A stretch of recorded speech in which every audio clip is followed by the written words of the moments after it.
ছাড়ো তোমার গোপালের বুদ্ধি। আরে প্রাণটা যদি না থাকে তাহলে বুদ্ধি আর থাকবে কোথায়? বাবারে বাবা, কি বলছো তুমি? প্রাণ থাকবে না মানে? এটা সময় এলেই বুঝতে পারবে। আরে আরে আরে আরে আরে কোথায় যাচ্ছো? শোনো শোনো।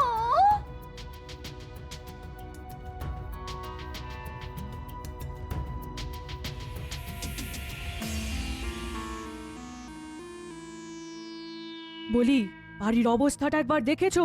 ঘরের চাল যে এদিক ওদিক দিয়ে খসে খসে পড়ছে। তাতে তাতে আমি কি করব বলো তো? হাতে এমন কোনো বাড়তি পয়সা নেই যে ওই ঘরের চালটা সারাই। আহা, কি কথাই শোনালেন রে। হাতে পয়সা নেই, তা হাতে যদি পয়সার এতই টানাটানি, তাহলে আর মহারাজের চাকরি নিয়ে পড়ে আছো কেন? মহারাজের চাকরি ছেড়ে তো নিজেই স্বাধীনভাবে চিকিৎসা শুরু করতে পারো। হ্যাঁ হ্যাঁ, তা করতে পারি, কিন্তু তাতে ওই পয়সা এলেও কোনো ইজ্জত নেই, বুঝেছো? সে আর বুঝিনি। পাঁচজনে তোমার রাস্তাঘাটে রাজবৈদ্য বলে সম্মান করে, আর সেই আনন্দেই তুমি দুহাত তুলে নৃত্য করো। মনে হচ্ছে ঠিক সময়েই এসে পড়েছি। বেশ করব, দেব, 100 বার দেব। আর কান খুলে শুনে নাও, বর্ষার আগে যদি আমাকে পাকা বাড়ি না বানিয়ে দাও, তাহলে আমি জন্মের মতো তোমার এই সংসার ছেড়ে বাপের বাড়ি চলে যাব, এই বলে দিলাম। হ্যাঁ। হায় ভগবান, এই অবুঝ মহিলাকে আমি যে কি করি!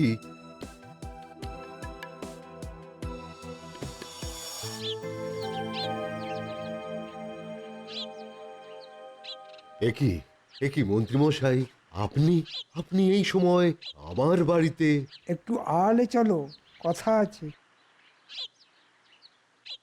আমি আল থেকে তোমাদের কথা শুনেছি।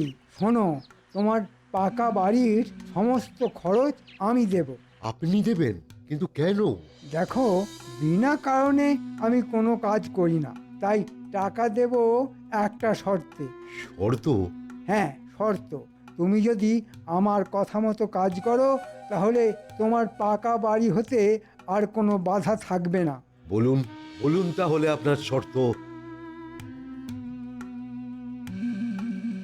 না না না মন্ত্রীমশাই, না না না, এই আমার দ্বারা সম্ভব নয় মন্ত্রীমশাই। আমি আমি বৈদ্য, জীবন দেওয়া আমার কাজ, জীবন জীবন নেওয়া নয়। ঠিক আছে, তাহলে এমন এক কাজ করো যাতে হতচ্ছাড়া বেঁচে থেকেও আদমরা হয়ে থাকবে। ব্যাটার না চলবে হাত পা, না কাজ করবে মাথা, আর এইটুকু করে দিতে পারলেই আমি নিজে খুশি হয়ে তোমাকেও খুশি করে দেব। কি, রাজি তো? এটা ঠিক ঠিক ঠিক আছে, ঠিক আছে, আমি রাজি। হ্যাঁ, আমি রাজি।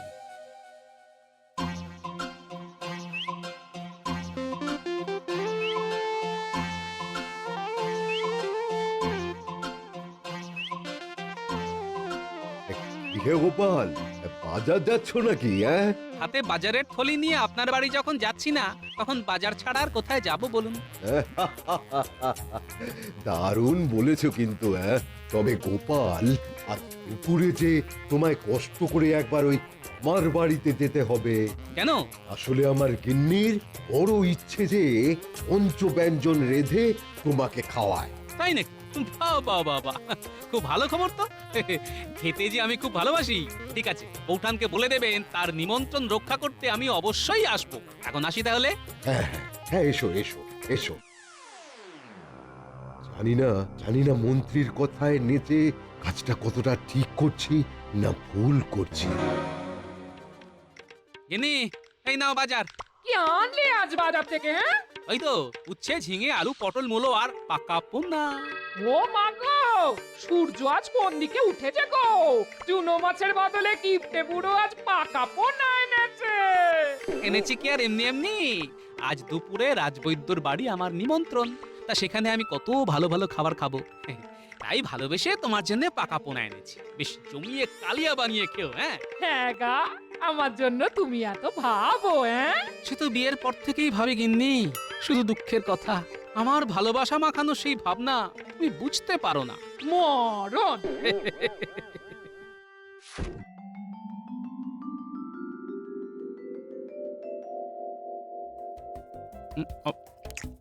আহ, মাছের কালিয়াটা যা হয়েছে না। তাহলে আর এক টুকরো মাছ দি। না না বৌঠান, আর না আর না, অনেক খাওয়া হয়ে গেছে, আর পারবো না। পারবো না বললে হবে গোপাল, হ্যাঁ? এখনো তো পায়েস বাকি আছে। এরপরেও পায়েস? হ্যাঁ হ্যাঁ, পায়েস। তুমি তো পায়েস খেতে খুব ভালোবাসো। তা বাসি, কিন্তু এত খাওয়ার পর না না না না না না, কোনো অজুহাত আমি শুনবো না। আরে আরে, যাও যাও যাও যাও, ওই গোপালের জন্য ওই পায়েস নিয়ে এসো, যাও যাও। এ কি, শুধু আমার জন্য কেন? রাজবৈদ্য, আপনি পায়েস খাবেন না? আপনিও তো পায়েস খেতে খুব ভালোবাসেন। না গোপাল না, মনে হচ্ছে আমার রক্তে ওই শর্করাটা একটু বেড়েছে, তাই ওই মিষ্টি খাওয়া একেবারে বন্ধ। নাও নাও নাও নাও, আমার কথা না ভেবে তুমি ওই তাড়াতাড়ি পায়েসটুকু খেয়ে নাও তো। গিন্নি, ও গিন্নি। ও, এসে গেছো? তা কিরকম খেলে গো? হ্যাঁ, প্রচুর খাইয়েছে বুঝলে, মাছ, মাংস, পায়েস। ওহ, শরীরটা একেবারে আইঢাই করছে। এই কি হলো? ধপ করে অমন দাওয়ায় বসে পড়লে কেন? হঠাৎ করে শরীরটা কেমন আনচান করতে শুরু করে দিল। আরে বাবা, বড্ড কষ্ট হচ্ছে যে। মা, এ কি হলো? সুস্থ সবল মানুষটা এমন করে শুয়ে পড়লো কেন? এই এই কি হলো গো? হ্যাঁ গা, শুনছো? এই এ কি এর তো কোনো সারা শব্দ দিচ্ছে না। এখন আমি কি করি? কি করি? কাকে ডাকি? কাকে ডাকি? ওই তো বিজ্ঞানী যাচ্ছে। ও কি একবার ডাকি? এই শুনছেন আপনাকে বলছি, শুনুন। আমায় কিছু বলছেন? একবার আমাদের বাড়িতে আসুন না, ওনার শরীরটা খুব খারাপ হয়েছে, খুব। একবার আসুন। সে কি, গোপালের শরীর খারাপ? চলুন তো দেখি।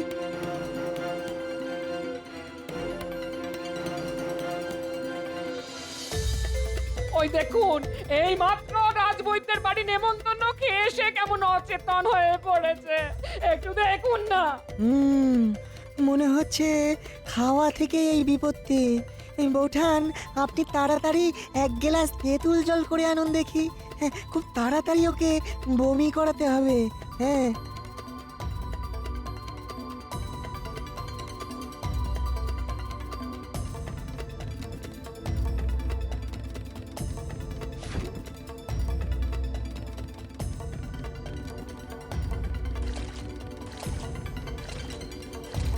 গোপাল, গোপাল চোখ খোলো গোপাল। গোপাল, আমি কোথায়? তোমার বাড়ির দাওয়ায় শুয়ে আছো। ঘাট থাকতে দাওয়ায় শুয়ে আছি কেন? সেসব কথা পরে হবে, আগে এই তেঁতুল জলটা খেয়ে নাও তো। এই খানিকটা বমি হয়ে গেলে সুস্থ বোধ করবে। নাও নাও গোপাল, তেঁতুল জলটা খাও। হ্যাঁ, খাও।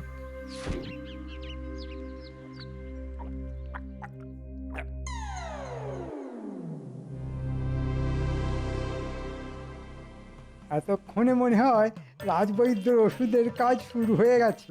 এরপর থেকে গোপালের হাত পা কাঁপতে শুরু করে দেবে, মাথা আর কাজ করবে না। কি আনন্দ, কি আনন্দ! অনেকটা বমি হয়ে যাওয়ার পর এখন কেমন বোধ করছো গোপাল? ভালো, এখন বেশ সুস্থ বোধ করছি। আচ্ছা, তোমার কি হয়েছিল বলো তো?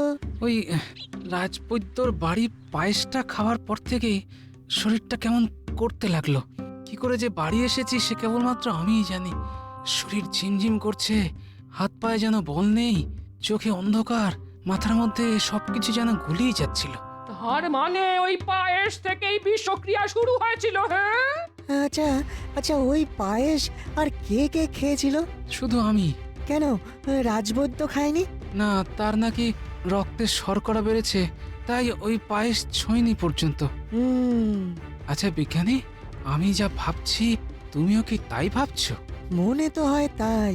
তাহলে চলো তো, চুপি সারিয়ে একবার রাজবৈদ্যর বাড়ি থেকে ঢুঁ মেরে আসি। কিন্তু এই শরীরে? হ্যাঁ, বমির সাথে সব বিষ বেরিয়ে গিয়ে এখন আমি পুরোপুরি চাঙ্গা।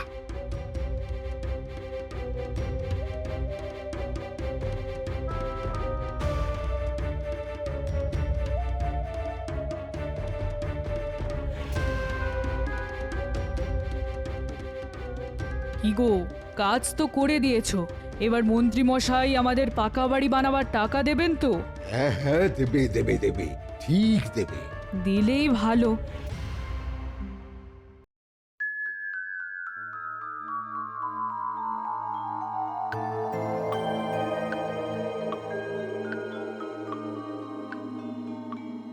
কি ব্যাপার, গোপাল আর বিজ্ঞানী এখনো রাজসভায় গরহাজির কেন? আগে গোপাল কাল হঠাৎ করেই খুব অসুস্থ হয়ে পড়েছিল। সে কি, কি হয়েছিল? হঠাৎ করেই হাত পা কাঁপতে শুরু করে দিয়েছিল। তার উপরে চোখে অন্ধকার, মাথা ভুঙো। তাহলে তো আমার ওষুধ কাজ করতে শুরু করে দিয়েছে। না না না, এ তো ভালো কথা নয়। আমি এক্ষুনি একবার গোপালকে দেখতে যাব। রাজবৈদ্য, তুমিও চলো আমার সঙ্গে, গোপালের চিকিৎসার প্রয়োজন। আমিও যাব গোপালকে দেখতে। আমরা সকলেই যাব।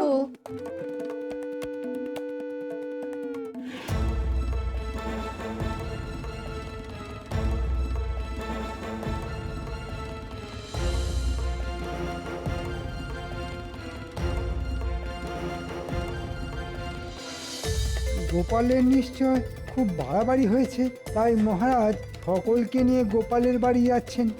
যাই, কাল থেকে রগরটা দেখে আসি। এই যে, কেমন আছো গোপাল? কাল তো প্রায় মরতে বসেছিলাম, কিন্তু তেঁতুল জল খাইয়ে বিজ্ঞানী আমায় বাঁচিয়েছে। যাক বাবা, নিশ্চিন্ত হলাম।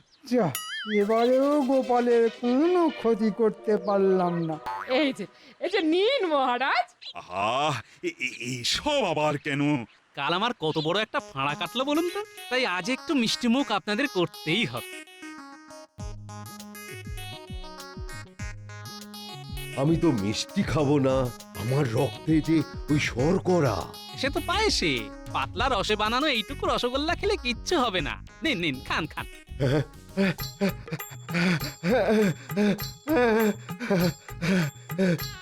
কি হলো রাজবৈদ্য, রসগোল্লা মুখে দিয়ে তুমি কাঁদতে শুরু করে দিলে কেন? আমি আমি আমি বড় পাপী, আমি বড় পাপী। বাড়িতে নেমন্তন্ন করে গোপালের পায়েসে আমি এমন এক বিষাক্ত ওষুধ মিশিয়ে দিয়েছিলাম, যা খেলে ওই মানুষের স্নায়ুতন্ত্র অবশ হয়ে যায়, চিন্তা শক্তি আর কাজ করে না। সে কি, এইসব কি সত্যি? এই সব সত্যি মহারাজ, এই সব সত্যি। আমায় শুলে দিন মহারাজ, আমায় শুলে দিন। কিন্তু এসব কথা এখন বলছো কেন? আসলে ওনার রসগোল্লায় আমি এমন এক আড়ক মিশিয়ে দিয়েছি যে যেটা খেলে মানুষ তার পাপের কথা হড়হড় গড়গড় করে বলে ফেলে। আর গোপালের কথা মতো ওই আরক আমি এনে দিয়েছিলাম। কিন্তু রাজবৈদ্য, কেন করেছিলে এই কাজ? ওই মন্ত্রী মশাই আমাকে এই কাজ করতে বলেছিল মহারাজ। পরিবর্তে আমার ওই পাকা বাড়ি করে দেবে বলেছিল। এখানেও মন্ত্রীর শয়তানি! সেনাপতি, এক্ষুনি গিয়ে মন্ত্রীকে ধরে নিয়ে এসো। সর্বনাশ করেছে। এই রে, আমায় এখন পালাতে হবে। ওরে বাবা রে! মহারাজ, মন্ত্রীমশাই পালাচ্ছেন। দাঁড়াও বলছি। ওরে বাবা রে! মন্ত্রী,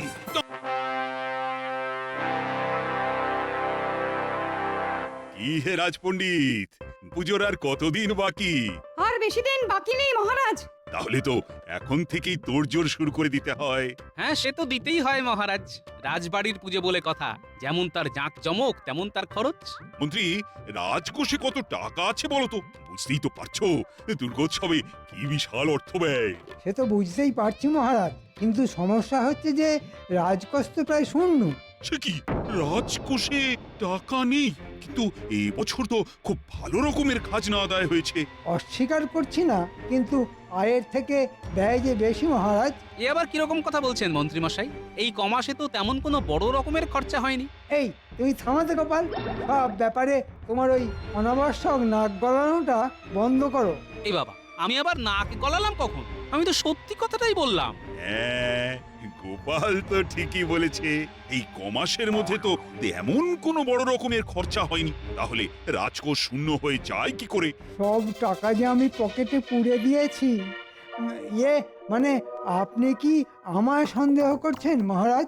দেখো মন্ত্রী, সন্দেহ বিশ্বাস কোনোটাই আমি করতে চাই না। আমি শুধু কালকের মধ্যে পুরো হিসেব দেখতে চাই। এই মরেছে কালকের মধ্যেই।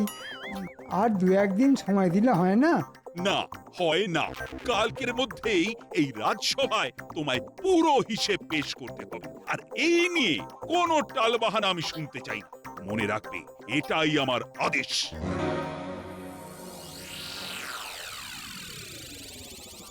আসল হিসেবের খাতায় 1,29,000 টাকা উদ্বৃত্ত, কিন্তু সেই সমস্ত টাকা দিয়ে তো বউয়ের জন্য গা ভর্তি গয়না কিনে ফেলেছি। নকল এই হিসেবের খাতায় তাই এমনভাবে বাড়িয়ে বাড়িয়ে খরচ দেখাতে হবে যে হাতে থাকবে মাত্র 300 টাকা।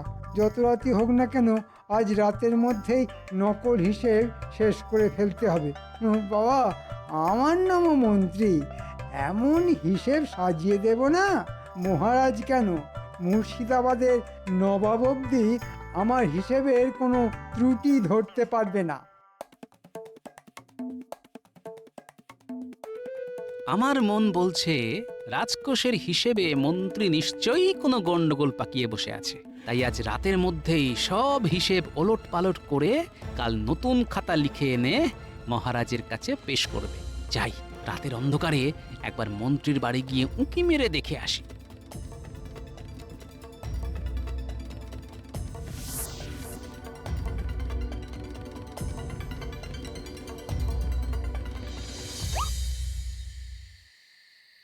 এই, তোমার কি হলো বলো তো?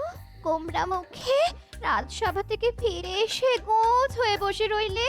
দুপুরবেলা ভালো করে ভাত অব্দি খেলে না, আর সন্ধে হতে না হতে সেই যে খাতা মুখে করে বসলে তো বসেই আছো। খাবে কখন? এই, আমি কিন্তু আজ কচি পাঁঠার ঝোল করেছি, সেই সঙ্গে গরম গরম লুচি ভেজে দেব। এসো। দেখো, কাজের সময় বেশি ভেজর ভেজর করো না তো। লিখছো তো খাতা, তা খাওয়ার পর লিখলে ক্ষতি কি? এসব তুমি বুঝবে না। যদি কালকের মধ্যে রাজকোষের হিসেব ঠিকঠাক মিলিয়ে দিতে না পারি, তাহলে মহারাজ না ওই কচি পাঁঠার মতো ড্যাং করে আমায় বলি দিয়ে দেবেন। বুঝতে পেরেছি, বুঝতে পেরেছি। হিসেবে নিশ্চয়ই কোনো গোলমাল পাকিয়েছো। সে তো তোমার জন্যই পাকিয়েছে। আমার জন্যে? তোমার গা ভর্তি নতুন নতুন গয়না, তারপর দুবেলা কোপ্তা, কালিয়া, পোলাও, এসব করতেই তো রাজকোষের সব টাকা জলের মতো বেরিয়ে গেছে। আমার জন্য বেরিয়ে গেছে? ঠিক আছে, আমাকে নিয়ে তোমার এতই যখন সমস্যা, তখন থাকবো না এই বাড়িতে। গাড়ি ডেকে দাও, আজ রাতেই আমি বাপের বাড়ি চলে যাব। কখনো ফিরে আসবো না এখানে। যাও। এই দেখো, এই দেখো, সামান্য কথায় কেমন খেপে গেল। গিন্নি, ও গিন্নি, শোনো। না না না, আমি কোনো কথা শুনতে চাই না। চলে আমি যাবই, যাবই। এই, এমন রাগ করে না, এমন রাগ করে না, করে না লক্ষ্মীটি। ও লক্ষ্মী বলো আর লক্ষ্মী ছাড়াই বলো, আমি চলে যাবই। এ, তুমি চলে গেলে আমায় রেঁধে বেড়ে খাওয়াবে কে? হ্যাঁ, এ কি খাতা কোথায় গেল? হ্যাঁ, আমার হিসেবের খাতা, আমার হিসেবের খাতা কে নিল? সে আমি কি করে বলবো? সব সব সব কিছু তোমার জন্যে। তোমার মনোরঞ্জন করতে গিয়েই আজ আমি ধনের প্রাণে মারা গেলাম। হায় হায় হায় হায়, কে নিল খাতা?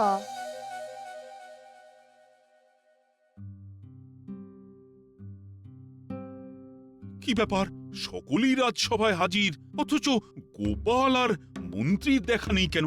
গোপালের চাল গদাই লস্করি, আর মন্ত্রী ভাবছে কি করি কি করি।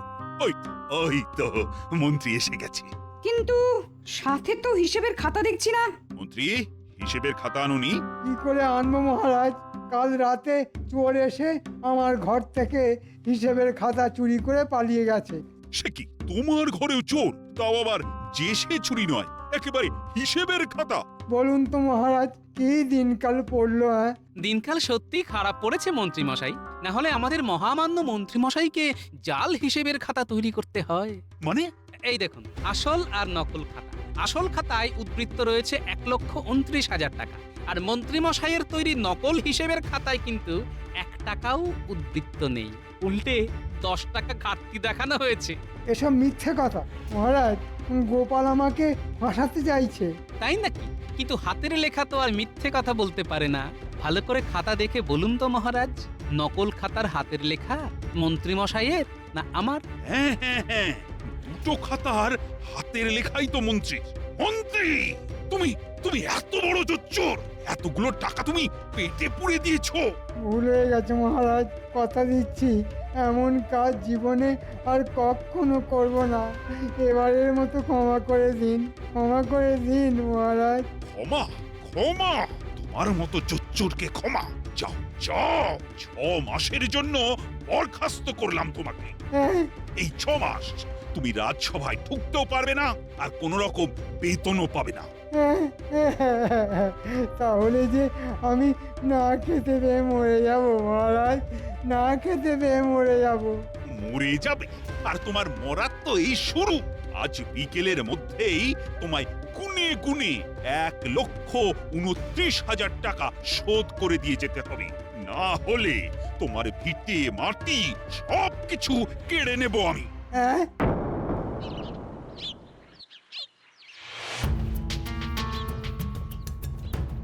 গোপাল গোপাল গোপাল, ওই বেটা গোপালের জন্যে আজ আমার এই দশা। আমিও ছাড়বো না, যেন তেন প্রকারেণ এই অপমানের প্রতিশোধ আমি নেবই নেব। কিচ্ছু করতে পারবে না, কিচ্ছু না। গোপালের যা বুদ্ধি, তাতে ওর কোনো ক্ষতি তুমি করতে পারবে না, এই বলে দিলাম।